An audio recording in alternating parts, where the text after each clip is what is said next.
Hello students, अज आप exercise 6.2 का third question करन जा रहे हैं। ठीक है, फर्स्ट एंड सैकेंड क्वेश्चन आप कर चुके हैं। अर्थेल्स थ्योरम भी हो चुकी है, कन्वर्स भी हो चुका है। उन्होंने सारिया वीडियोज़ के लिंक तुहानू डिस्क्रिप्शन के गिवन है, क्योंकि अगर तुम 6.2 एक्सरसाइज करनी है तो वो तो पहला तुहानू थेल्स थ्योरम तो कन्वर्स आना चंगी तरह जरूरी है। इस करके जिन्होंने वो वाली वीडियोज़ नहीं देखिया पहला जाके वो वाली दोनों थ्योरम्स कर लो। ठीक है, थेल्स थ्योरम तो कन्वर्स, उस तो बाद तुम ये क्वेश्चन सॉल्व कर पाओगे, अदरवाइज तुहानू ये क्वेश्चन समझ नहीं आउणगे।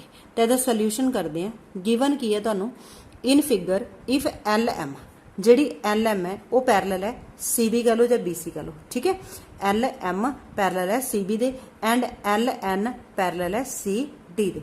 Prove that A M upon A B is equal to A N upon A D होएगा। ठीक है, ये तुसी प्रूव करना। हुण आपां नूं गिवन की है इन ट्राईएंगल ए बी सी दे विच की गिवन है तुहानूं L M parallel to C B, ये गिवन है। ठीक है, therefore by BPT basic property theorem या फिर थेल्स थ्योरम, ये तुसी लिख सकते हो। ठीक है, ये आपां नूं लिखना ही पएगा, बीपीटी या फिर थेल्स थ्योरम। अगर कोई भी लाइन दो लाइनस नूं कट करदी थर्ड लाइन के पैरल है तो उन्होंने की करती है वो वाली ट्राईएंगल दियां साइड्स नूं सेम रेशो दे विच डिवाइड करेगी। तो अपने को क्या आ जाऊगा, अगर ये पैरल है तो बाय बीपीटी या थेल्स थ्योरम तो अपने को क्या होगा A M upon A B, पूरी साइड भी आप लिख सकते हैं ए एम अपॉन एम भी या आप A M upon A B. ये की आऊगा, देखो की है आ ते आ एंगल तुहाडे इक्वल हो जाएंगे क्योंकि ये पैरल है। ठीक है, तो आ एंगल तुहाडा हो गया कॉमन, तो आ वाली ते आ वाली ट्राईएंगल सिमिलर हो गया। अगर ये सिमिलर है तो इन्होंने कॉरसपॉन्डिंग साइड की रेशो सेम होगी, तो A M upon A B ये किहदे इक्वल आ जाऊगा A L upon A C. इनू आपां 1 नाल डिनोट कर लांगे।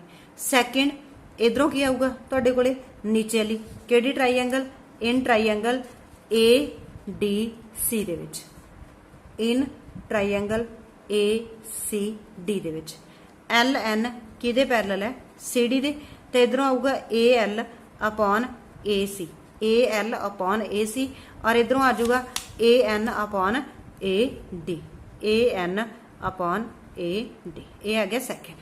हुण देखो आ ते आ दोनों की साइड इक्वल है साइड्स, जानी कि ए इक्वल भी है ए इक्वल भी है, तो आप लिख सकते हैं फ्रॉम 1 एंड 2 तुहाडे कोले की आऊगा A M upon A B, A किहदे इक्वल है A L upon A C, ए अगे किहदे इक्वल है ए एन अपॉन ए डी। ये आप 9th दे विच करके आए।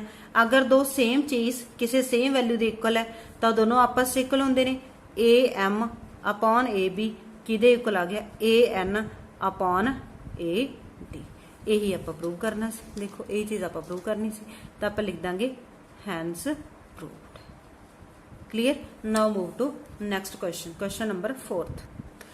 नेक्स्ट क्वेश्चन है 4th। In figure D parallel to A C, A C दे पैरल है, और D F parallel to A E, D F parallel है ए ई दे।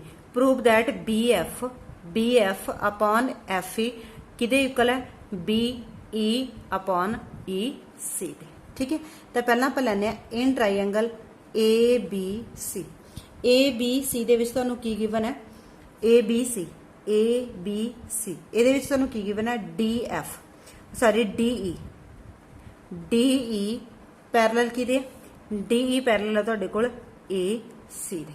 अगर डी ई ए सी दे पैरल है इट मीनस बी डी। ठीक है, तो आप लिखांगे बाय बीपीटी या फिर थेल्स थ्योरम, तुसी कुछ भी लिख सकते हो थेल्स थ्योरम, या तो बीपीटी लिख लो चाहे थेल्स थ्योरम, एक चीज़ लिखनी है इन्होंने विचों। ठीक है, तो B D upon D A किहदे इक्वल है B E upon E C दे। इनू आप 1 नाल डिनोट कर लीए। सैकेंड इन ट्राईएंगल हुण तुहानूं डी एफ किहदे पैरल दित्ती हुई है ए ई दे, तो आप ए वाली ट्राईएंगल लवांगे B A E.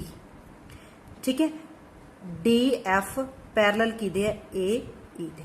Therefore by BPT या फिर थेल्स थ्योरम ਤੁਹਾਡੇ ਕੋਲ ਕੀ ਆਊਗਾ DF ਪੈਰਲਲ ਹੈ ਇਹਦੇ ਤਾਂ DF BF अपॉन FE किहदे इक्वल है BD अपॉन DE ये तुहाडा आ गया सैकेंड।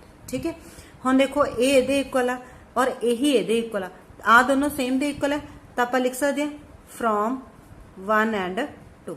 तुहाडे कोले की है BF अपॉन FE किहदे इक्वल है BD अपॉन DA, ये अगे किहदे इक्वल है BE अपॉन EC। तो अगर ये तीनों इक्वल है तो फर्स्ट ते लास्ट भी तो इक्वल होनी है, देयरफॉर BF अपॉन FC किहदे इक्वल हो गया BE अपॉन EC। यही आपां प्रूव करना सी तो आपां लिख देंगे hence proved. Clear.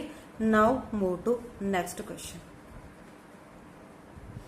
Now question number 5th, in figure DE parallel to OQ। DE देखो आ वाला DE है, ये पैरेलल है OQ दे, ये वाला तुहाडा पॉइंट Q है, ये वाला तुहाडा पॉइंट R है। ठीक है, और DF पैरेलल किहदे है OR they. Show that EF जिहड़ी EF आ वो शो कर रही है ये पैरेलल है। अगर ये upon PE upon EQ PF upon FR दे इक्वल आ जाए तो ये लाइन ये पैरेलल हो जाएगी। ठीक है, तो आप हुण करते हैं by BPT theorem. given that DE parallel to OQ and DF parallel to OR, ये तुहानू given है। इन ट्राइंगल POQ आ वाली ट्राइंगल दे विच इहदे विच तुहाडे कोले की है DE पैरेलल टू OQ, ये पैरेलल है। देयरफॉर अगर ये पैरेलल है तो इहनू सेम रेशो डिवाइड करेगी तो अपने कोले PE अपॉन EQ किहदे इक्वल आएगा PD अपॉन DO। इनू आपां फर्स्ट ले ली। सैकेंड इन ट्राइंगल किहड़ी PQR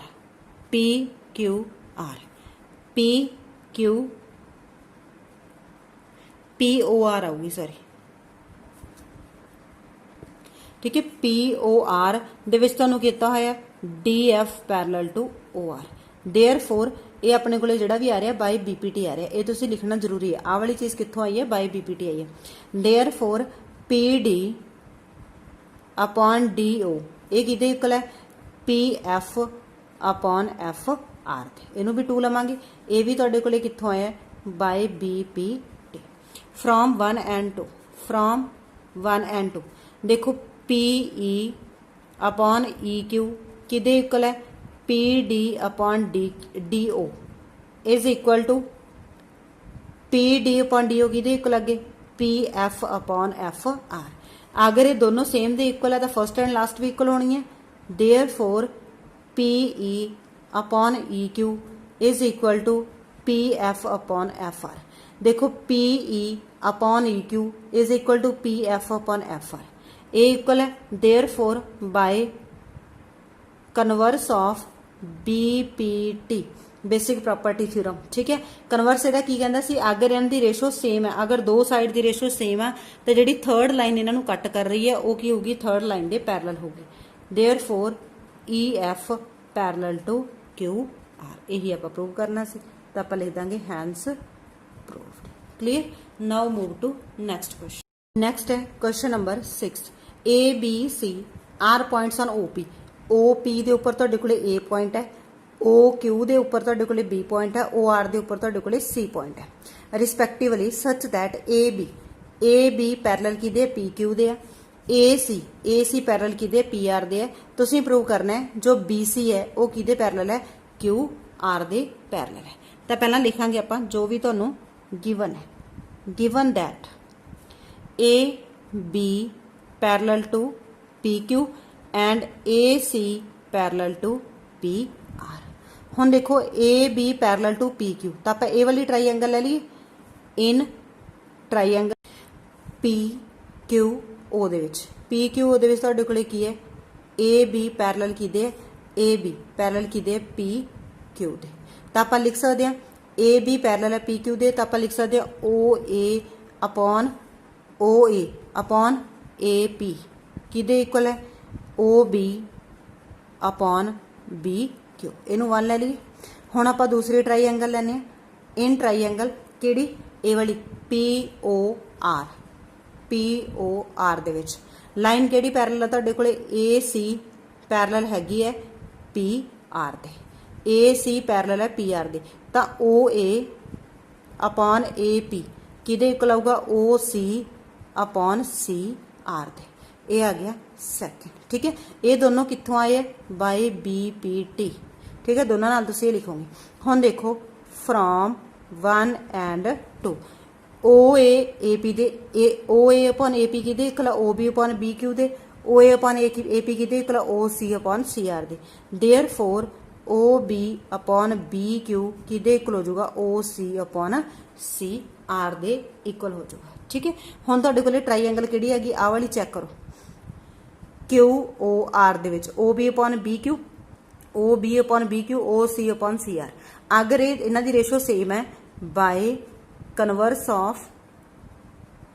of BPT, converse BPT ਦਾ ਕੀ ਕਹਿ ਰਿਹਾ ਤੁਹਾਨੂੰ, BC ਪੈਰਲਲ ਕਿਹਦੇ ਆ ਗਈ, QR ਦੇ। ਇਹੀ ਤੁਸੀਂ ਪ੍ਰੂਵ ਕਰਨਾ ਸੀ, ਹੈਂਸ ਪ੍ਰੂਵਡ। ਕਨਵਰਸ ਆਪਾਂ ਨੂੰ ਇਹੀ ਕਹਿ ਰਿਹਾ, ਅਗਰ ਕੋਈ ਵੀ ਦੋ ਪੁਆਇੰਟ ਕੱਟ ਕਰਕੇ ਰੇਸ਼ੋ ਸੇਮ ਹੈ ਤਾਂ ਜਿਹੜੀ ਉਹ ਲਾਈਨ ਹੈ ਉਹ ਪੁਆਇੰਟਸ ਨੂੰ ਜਿਹੜੀ ਮੈਚ ਕਰਦੀ ਹੈ ਤਾਂ ਉਹ ਕੀ ਹੋਊਗੀ, ਥਰਡ ਸਾਈਡ ਦੇ ਪੈਰਲਲ ਹੋਊਗੀ। ਇਹੀ ਆਪਾਂ ਪ੍ਰੂਵ ਕਰਨਾ ਸੀ, ਕਲੀਅਰ, ਠੀਕ ਹੈ। ਅੱਜ ਇੰਨਾ ਹੀ, ਤੇ ਇਹ ਤੋਂ ਬਾਅਦ ਆਪਾਂ ਜਿਹੜਾ ਹੈਗਾ ਨੈਕਸਟ ਲੈਕਚਰ ਦੇ ਵਿੱਚ ਨੈਕਸਟ ਵਾਲੇ ਕੁਐਸਚਨ ਕਰਾਂਗੇ, ਠੀਕ ਹੈ। Okay, thanks for watching.